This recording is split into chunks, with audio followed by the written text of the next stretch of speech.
Баршаңызға сәлем, Гүлдер әлемі каналына қош келдіңіздер. Бүгінгі видеом гүлдерге арналған керемет тыңайтқыш туралы болады.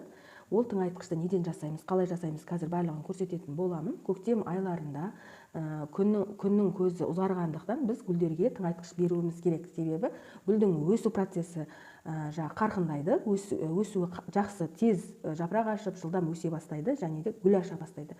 Көп ханымдар жазған екен маған, кәдімгідей женский счастьем, әйел бақытым гүл ашпай тұр, гераним гүл ашпайды, мынауым гүл ашпайды деген барлық гүлдерін жазып жатыр. Енді негізінде гүлдерге уақытында тыңайтқыш беріп, демалатын кезде уақытында демалдырып тұрсаңыздар, барлық гүл күтімі жақсы болса гүлдейді. Мына гүлімді астынан, негізі драценаларды астынан суғарған жақсы. Астынан су беріп қойғам, кешке қарай салып қойғам, қандай су азайып, уже ішіп қойған.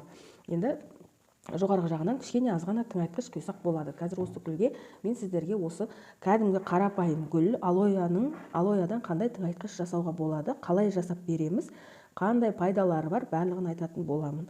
Каналға тіркеліңіздер, видеоны соңына дейін көріңіздер, лайк бас, комментария жазып, түсінбеген жерлеріңізді сұрап отырыңыздар. Және де кейбір көрермендер маған жазады, сен тыңайтқышты ауызбен айтасың, бірақ өзің қолдан жасамайсың деп, бүгін мінекей барлық затымды дайындап қойдым, жылы суымды әкеп қойдым, барлық затымды дайындап қойдым. Қазір сіздерге қалай жасаймын, қалай барлығын көрсететін боламын осы жерде. Негізі менің каналға салған тыңайтқыштарымнан қорықпай кәдімгідей бере берсеңіздер болады гүлдерге. Әрине нормасымен, мысалы, мынау қазір менде 300 литрлік горшок. Осы горшокқа мысалы кәдімгі 100 граммдық стаканменен, осы мынау стаканы, мынау мысалы қазір бізде кәдімгі пилай, шай ішетін пилай секілді стакан. Бұған осыны толтырмай берсеңіз болады. Жартығып та айландырып құйып шығасыз, болды. Шылқылдатып астынан су аққанша тыңайтқыш құюдың қажеті жоқ та. Сол себептен барлық менің каналымда тыңайтқыштарды өзінің нормасымен пайдалансаңыз, әрине гүлге де пайдасы болады. Жаңағы зияны тимейді. Шіркей, жаңағы топырақтың құрамы бұзылып, ондай нәрселер болмайды. Енді біздің алоямыздың көптеген пайдасы бар гүлдерге. Себебі алоя бұл құрамында өте көп пайдалы витаминдер бар. Өздеріңізде байқайтын шығарсыздар, көптеген жасартатын кремдерге осы алояны пайдаланады. Сол себептен бір жапырағының өзінде, ішіндегі согында көптеген дәрумендер бар. Микро-макро элементтер бар, гүлдің өсуін жақсартады, тамырының дамуын жақсартады. Даже мысалы сіздер мынандай отростка кесіп аласыздар ғой гүлден. Осындай отростка кесіп алған кезде дәл осы алояның соғына, не болмаса осының жапырағын кесіп алып, осының ішіндегі анау қоймалжың согы бар ғой, соған батырып, қана жаңағы топыраққа тамырлатсаңыз, не болмаса суға тамырлатсаңыз жақсы тамырлайды. Себебі алояда бұда өсу процесіне жауап беретін стимуляторлар бар. Сол себептен тамырдың өсуін жақсартады, жоғары қарай да жапырақтың жақсы өсуін. Тамыр жақсарса, уже жоғары қарай өсу жақсарады. Сол себептен барлық нәрсені тамырдан, фундаменттен бастағанымыз дұрыс болады. Және гүлдердің гүлдеуіне де өте пайдалы. Құрамында енді керемет көптеген витаминдер бар. Алояның құрамында калий, магний, фосфор, железа болады екен да. Сол себептен бұл гүлдің жаңағы иммунитетін көтереді, және де көптеген өсуіне, гүлдеуіне өте пайдасы тиеді. Және жалғыз ол ғана витаминдер емес, көптеген аминокислоттар бар. Аминокислот дегеніміз ол гүлдің жақсы өсуіне және тез өсуіне жауап беретін витамин. Сол себептен алоядан жасалған дәруменіміздің гүлге өте пайдасы көп. Антисептикалық қасиеті де бар. Мысалы, антисептикалық деген білетін шығарсыздар, көптеген вирустарды, көптеген ауруларға қарсы тұрады, және гүлдің иммунитетін көтереді. Қазір қалай дайындаймыз, қалай береміз, барлығын көрсететін боламын. Видеоның соңына дейін көріңіздер. Мінекей қазір қалай жасалу жолын көрсетемін. Мысалы, алояның жоғарғы жақтағы жапырақтары онша қатты жарамайды, себебі бұлар жаңадан өсіп келе жатқандықтан, бұлардың көлемі де кішкентай болады, және ішіндегі дәрумендері де өте аздау болады. Сол себептен біз мына астыңғы жаққа жақындау жапырағынан аламыз. Одан гүлге ешқандай зиян жоқ. Онсыз да гүлдердің жапырақтарын кесіп жатамыз ғой. Сол себептен алояңызға ешқандай зиян тимейді. Әрине өткір нәрсемен кесесіз, бұл жер өзі орнына бітіп кетеді кейін. Астыңғы жақтағы жапырақтарынан алып жатқан себебім, бұл астыңғы жақтағы жапырақтары уже өскен, жетілген, толық ешқандай жаңағы несі жоқ, кәдімгідей толық жетіліп дамыған. Ішінде құрамында көптеген дәрумендері болады. Сол себептен астыңғы жақтағы жапырағынан алып дайындайсыздар, дәл осылай жақсылап тұрып майдалап турайсыздар. Кәдімгі мынаның бәрін жақсылап майдалап турап аласыздар. Үйдегідей жасап, сөйтіп қазір мынаны турап алайын мен. менің каналымдағы көптеген витаминдерді, дәрумендерді кезек-кезек жасап берсеңіздер болады. Әрине, дәрумендерді тек қана сау гүлдерге беру керек, және емделіп, жаңадан жапырақ ашып, сауығып келе жатқан гүлдерге де берсеңіздер болады. Өте керемет результат көрсетеді. Әр нәрсені өзінің орныменен, нормасыменен пайдалансаңыздар.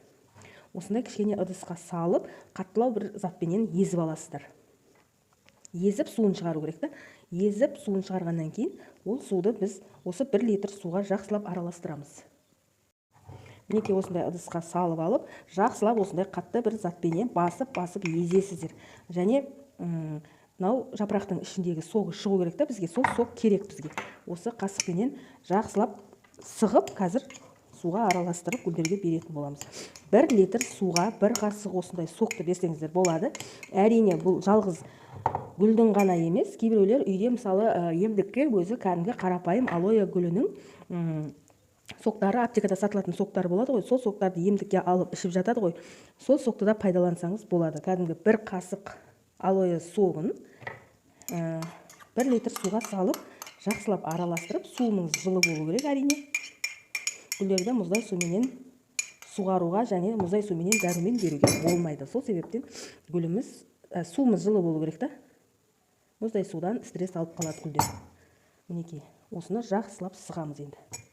Негізі 2-3 жапырақтан істеуге болады соғын шығаруға. Мен алоэ гүлім өзі кішкентай болғандықтан сіздерге 1 жапырақтан жасап көрсетіп жатырмын. Кейбіреулердің үйлерінде болады сондай дәу-дәу алоэлар. Олардың жапырақтарынан өте көп және мол сок шығады. Оны жалғыз ол гүлдерге ғана емес, бетке маска жасап көптеген нәрсеге пайдалансаңыздар болады.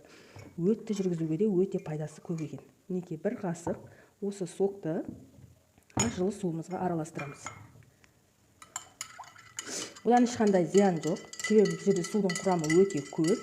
Су әрине колонкадан хлорланған су болмау керек. Кәдімгі 1 күн, 2 күн тұндырылған су болу керек. Соны кішкентай жылытып гүлдерге беруге болады. Әрине, тыңайтқыш бермес бұрын алдымен бірінші гүлді суғарып аласыз. Кішкене суғарып аласыз. Топырақты ылғалдап алу керек қой енді бізге. Меніңше мына гүлім дайын деп ойлаймын, себебі кеше астынан жақсылап су ішкен. Енді қазір кішкене осының түбіне құйып шығамын. Сіздерге көрініп тұр ма? Кейде видео түсіріп жатамын да, өйстіп камераға қарауды ұмытып кетемін. Аз ғана құясыздар, себебі сіз алдын ала гүлдің топырағын ылғалдап аласыз ғой. Топырағын ылғалдап алғаннан кейін топырақта ылғал болады.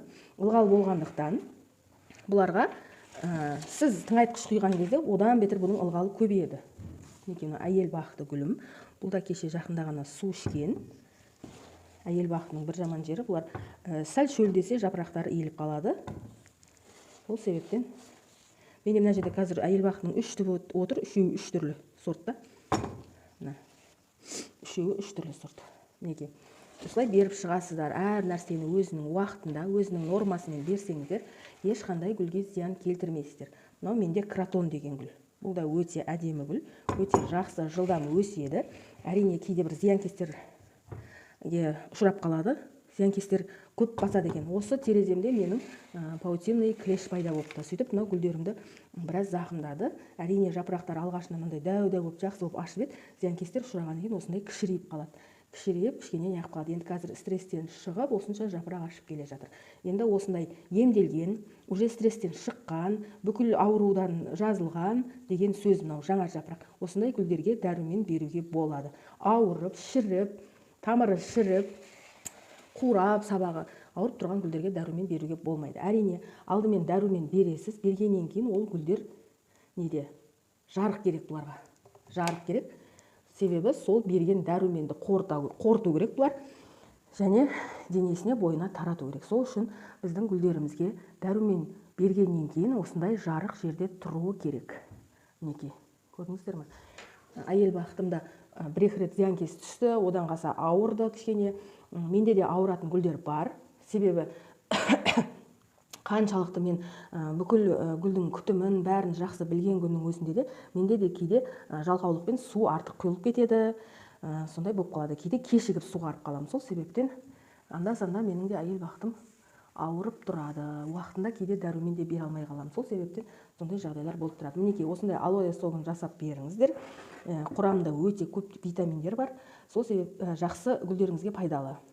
Және Сіздерге пайдалы болса, каналға тіркеліңіздер, лайк басып, комментарий жазып, қоңыраушаны қосып қойыңыздар. Астынан суғарғанда гүлдерге өте пайдалы. Бір мезгіл арасында үш ыдысқа су құйып қойып қойсаңыздар, астынан тамырдан су ішеді, өзіне керекті суды алады. Әрине, уақытысы келіп, топырақ ылғалданып, суын ішіп болғаннан кейін алып тастау керек бұны. Мінекей, горшогы уже ауырлап қалғанда, себебі уже топырақ керек суды тартып алған. Сол себептен горшок ауырлайды.